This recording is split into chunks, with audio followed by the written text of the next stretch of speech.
Vijana wametakiwa kuchangamkia fursa kwa dada wawili hao ambao ni maarufu zaidi hapa Tanzania, ambao wameshajitangaza kwa kuhitaji mwanaume ambaye atakuwa tayari aweze kuwaoa. Wote wawili ni waigizaji wakubwa wa filamu za Bongo maarufu kama Bongo Movie, Walembo na Pesa hii hapo, ambapo ni Johari na pamoja na Sophie wa Jua Kali.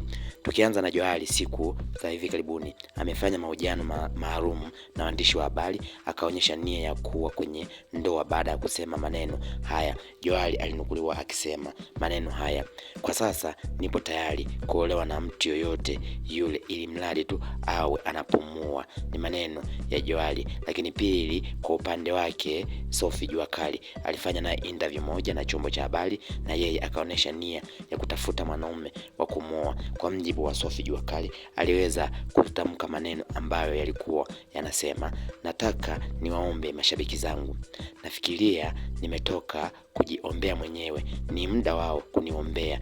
Nahitaji ndoa sana ndugu zangu. Mashabiki zangu wanasema mficha nini hazai. Kwa hiyo mimi hapa jamani, naomba mniombee nipate mume, maana mambo yashakuwa mengi age ago, alisema Sophie Jua Kali. Huku vijana wakiwa wanatakiwa kuchangamkia fursa baada ya walembo wawili kuweza kujitangaza kuhitaji kuwa na mwanaume, kila mmoja kuhitaji kuondoa baada ya umri wao kuweza kwenda.